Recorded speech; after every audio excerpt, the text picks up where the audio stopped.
Disclaimer, this channel and all its videos are meant for a PG-13 audience. With that out of the way, enjoy this video. Thomas and Friends is a series known for having great visuals, great writing, and great storytelling. Well, you can forget all that because that's not what it's like in this series. The series I'm talking about today is Sodor SpringTime Parade.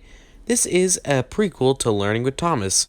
Well, kinda, there isn't any key story that carries over from this to Learning with Thomas, but it uses everything Learning with Thomas does, so it's basically a prequel. So we might as well start with the story for this show, which you're probably curious about. It actually has a somewhat consistent story, so let's cover the story.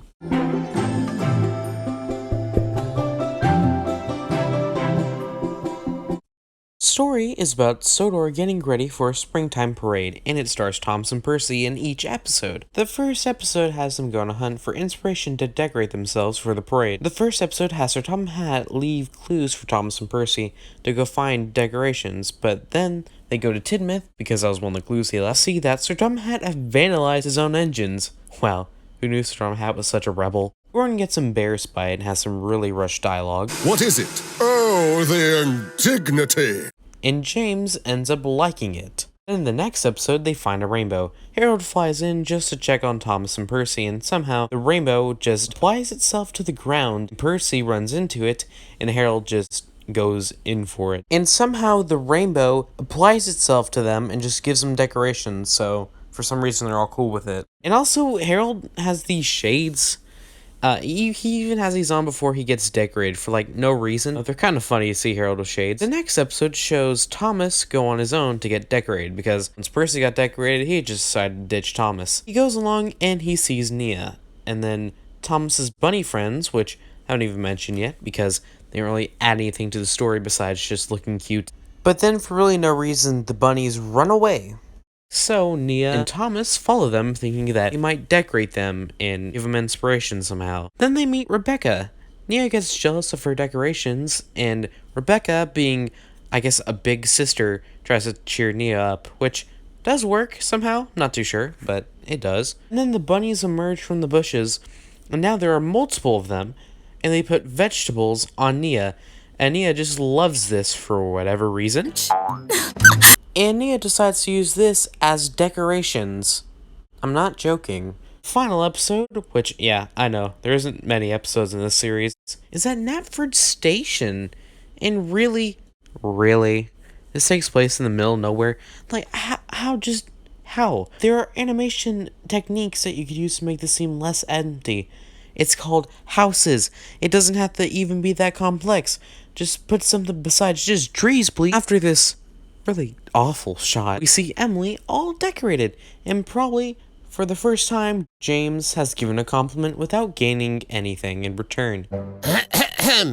Oh, and you look lovely as well, James. Okay, never mind. After that, Sir Tom Hat asks Harold to go see what Thomas is doing, because he hasn't arrived yet with the chocolate eggs, because, of course, Thomas was tasked with doing that. So Harold goes and flies to find Thomas, and since they live in the middle of nowhere, it was pretty easy to go find Thomas. Harold sees that Thomas is going to pick up the Easter eggs and is running really late. Then Thomas goes full speed in a chocolate factory and goes full Percy's chocolate crunch and crashed through the shop and somehow manages to get all the eggs in one truck and gets himself covered in chocolate in the process, and that's Thomas's decoration now.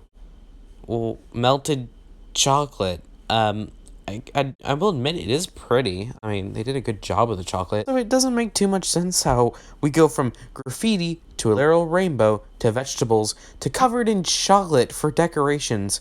Oh yeah, and the decals for Emily and Rebecca, which Rebecca looks fine, but Emily, is looking pretty as usual. After they all meet up, where Thomas has his chocolate egg, Percy's still suffering from the rainbow that he just inhaled. Same with Harold, but his shades helped him. All the other engines are either rocking some graffiti or vegetables. It's finally time for the springtime parade. So, they take the bunnies and go hide the eggs. Now, I don't know about you, but I cannot wait to see the parade.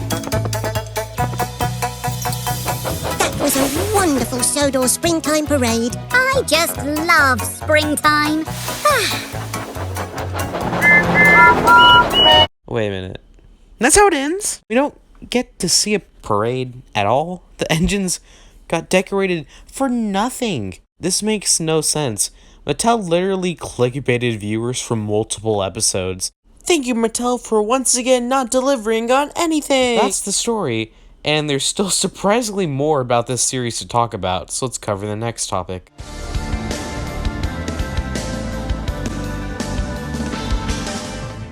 I'm gonna make this really quick, but if you're enjoying the video so far, please subscribe because we're trying to hit 3K before the end of 2021.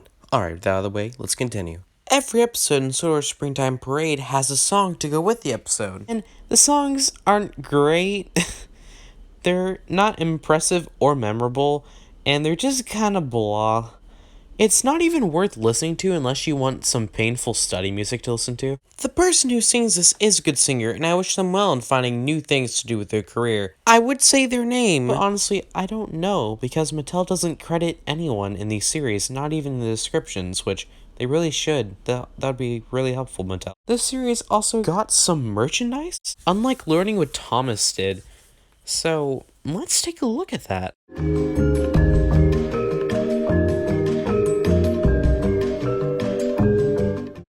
So the merchandise we got, I actually remember seeing this and wondering, why was this made? And now since I've watched this series, I know. It was made for a really bad show. All the merchandise for the show is all Trackmaster Push-Along, and that's kind of surprising that they're putting a show into Trackmaster Push-Along marketing, but that's pretty cool. We have Graffiti Gordon, which is really accurate to his appearance besides him not having a tender. Next we have Graffiti James, which is even more accurate than Graffiti Gordon. Even that star he has on top of his cab is in the show, we just never get to see it. I made sure it was the same one, and yeah, it is. It's the same exact design, we just don't get to see it at all. So this toy really gave us a new perspective of this design. It did remove the star on his side and replaced it with his number because it didn't come with his tender, and that's a shame because the star looked really cool, and I would rather have the star than his number. But the number is accurate where it is on his tender. And to show off Harold's weirdest design yet, we got sunglasses with a rainbow Harold, which really isn't that accurate. I wish they covered the rainbow underneath his face like it is in the show, because I really liked that about the design. It made it feel all connected. And he also has this light blue around him, which isn't even close to what he had. I wonder if this was a prototype design for Harold, because Gordon and James are surprisingly accurate. The merchandise, while it doesn't come from a good show, isn't that bad. But with Harold, it seems like this Harold toy was based off an earlier design for Harold in the show. But when they changed it, the toy designers already made the toy, and it was too late to change it to the newer design. At least that's my theory for what happened. So, that is all the merchandise. Now on to the burning question. Should you watch the show? Well, for one, no, because I spoiled everything for you. But also, the show suffers from so much, random stuff happening, and it's honestly kind of boring. It just suffers from bad writing and really bad visuals, too. Just like Learning with Thomas, the show you should stay away from. And that'll be it for today's video, and I'll see you all in another video. Goodbye, everyone.